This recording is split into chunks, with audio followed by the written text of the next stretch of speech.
9 news देख रही हैं आप और मैं हूं आपके साथ प्रज्ञा सिंह। इस वक्त की बड़ी खबर सामने आ रही है महाराष्ट्र की सियासत को लेकर। बता दें, महाराष्ट्र में कैबिनेट विस्तार होना है और इससे पहले अजीत पवार का डिप्टी सीएम बनना कई तरह के बड़े उलटफेर का इशारा कर रहा है।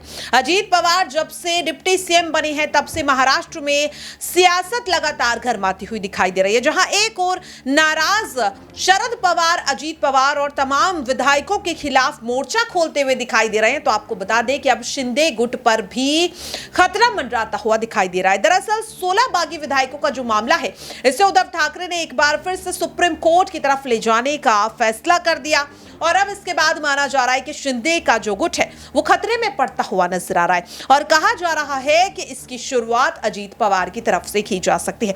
दरअसल आपको बता दें, कैबिनेट विस्तार को लेकर अजीत पवार ने डिप्टी सीएम पद की शपथ लेने के बाद एक बड़ा बयान दिया था। क्या कुछ कहा, आप भी जरा सुनिए। एक लीडर के नेतृत्व में देश आगे बढ़ता है। शुरू में अलग था, पंडित जवाहरलाल नेहरू जी के नेतृत्व में देश जब काम कर रहा था, देश में जब ये लोग काम कर रहे थे तो सरदार वल्लभ भाई पटेल, बाकी के जो लोग बहुत से थे, उन्होंने सबने मिलके वो देश चलाया। उसके बाद लाल बहादुर शास्त्री, इनका नेतृत्व है। उसके बाद इंदिरा जी का नेतृत्व आया। इमरजेंसी के वक्त इंदिरा जी को अपने देश के लोगों ने थोड़ा सा बाहर उनको हरा दिया था, वो खुद भी हार गई थी। लेकिन उसके बाद वापिस जो लोग इकट्ठा हुए अलग अलग पार्टियों के, जिसको हम खिचड़ी बोलते हैं, वैसा हुआ।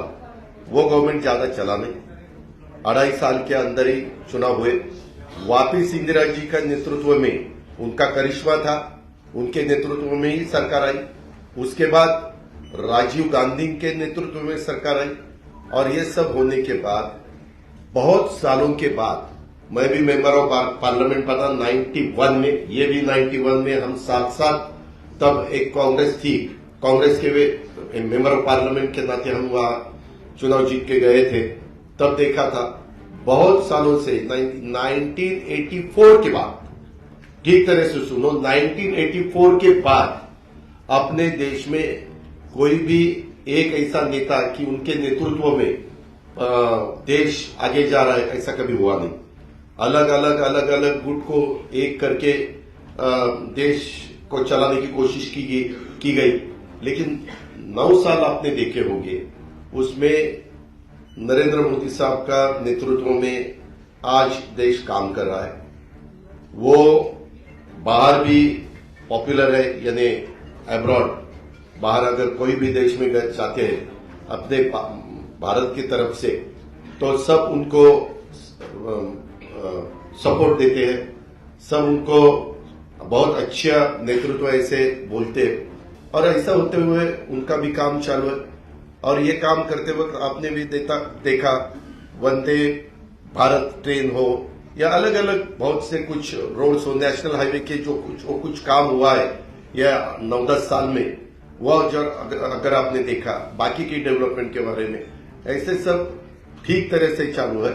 और सामने वाले विरोधक वो खुद का खाली अपना अपना स्टेट का देखते हैं, अपने अपने स्टेट का देखते हैं। एक कोई मुझे लीडर अपोजिशन में दिखाओ कि वो देश का सोचकर देश में काम कर रहा है, ऐसा कहीं दिखाई नहीं देता।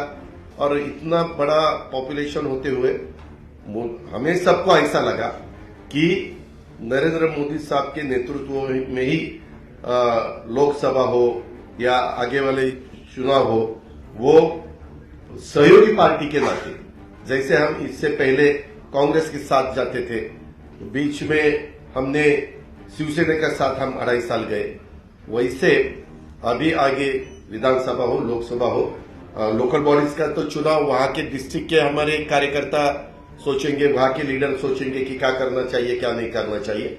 लेकिन स्टेट के और देश के जो चुनाव है उसके बारे में हम साथ साथ जाना चाहते हैं और इसीलिए महाराष्ट्र के डेवलपमेंट के लिए और देश और मजबूत होना चाहिए और आगे जाना चाहिए।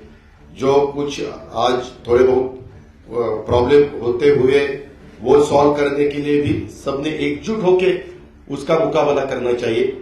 इसी माध्यम से हमने सबने मिलके ये डिसीजन लिया है। पार्टी के नाते हमने ये डिसीजन लिया है और ये होते हुए पूरे विधायक हमारे साथ है, मेंबर ऑफ पार्लियामेंट हमारे साथ है, बाकी के पार्टी के वर्कर हमारे साथ है।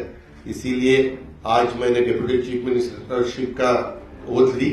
बाकी के हमारे सीनियर नेता और नया भी कुछ लोगों को हमने आज तक इस गवर्नमेंट में लेडी को प्रतिनिधित्व नहीं था, आगे शायद वो देंगे, लेकिन हमने वो भी सोचा और यंग जनरेशन को भी हमने कैबिनेट मिनिस्टर के नाते, जैसे पहले मुझे याद है भुजबल साहब के नेतृत्व में हमने जब 99 में चुनाव लड़ा था, तब हम यंग थे, मैं आर पाटिल, दिलीप वळसे पाटिल, जयंत पाटिल, हम सुनील तक्करे, हम सब ये लोगों को मौका मिला था। अभी वैसा ही संजय बनसोड़े हो या अपना अदिति तटकरे हो या अनिल भाईदास पाटिल हो, ऐसे अलग अलग नए लोगों को भी हमने उसमें शामिल किया गया है और उसमें ट्राइबल को भी प्रतिनिधित्व मिलना चाहिए, शेड्यूल कास्ट को भी प्रतिनिधित्व मिलना चाहिए, माइनॉरिटी को भी प्रतिनिधित्व मिलना चाहिए, लेडीज को भी प्रतिनिधित्व मिलना चाहिए। ऐसा सब सोचकर ओबीसी को भी प्रतिनिधित्व ज्यादा मिलना चाहिए, ऐसा सब सोचकर हमने ये मिनिस्ट्री में मौका दिया है और आगे भी जो हम जब बात सीएम साहब के साथ करेंगे, बाकी डीसीएम साहब साथ के करेंगे, बैठेंगे, तो बाकी के भी लोगों को और मौका देने की हमारी कोशिश रहेगी।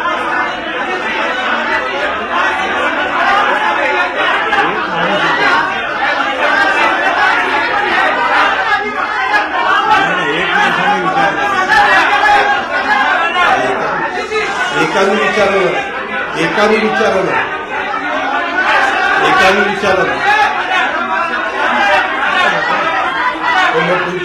तुम्ही एकाने विचारा, मी विनंती करतो, मैंने जो कुछ कहा है वो सबके आपके सामने रखा। क्या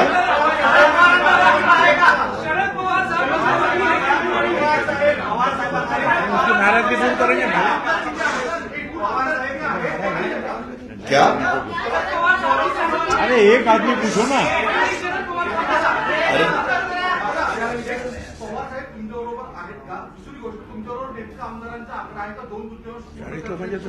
आमच्याकडं सर्व आकडा आहे। देखा आपने और सुना भी, जिसके बाद लगातार सवाल ये उठ रहा है कि जिस तरह से शिंदे गुट के 5 मंत्रियों को कैबिनेट से बाहर करने की बात हो रही थी, क्या अब अजीत पवार के डिप्टी सीएम बनने के बाद शिंदे गुट ही सत्ता से पूरी तरह से बाहर हो जाएगा? और ऐसे में क्या अब ये बागी विधायक एक बार फिर से मातोश्री की तरफ रुख कर सकते हैं? नहीं, आपकी क्या राय है कमेंट बॉक्स में जरूर शेयर करें और बाकी ऐसी तमाम खबरों के लिए आप सभी देखते रहिए नेक्स्ट 9 न्यूज। नमस्कार।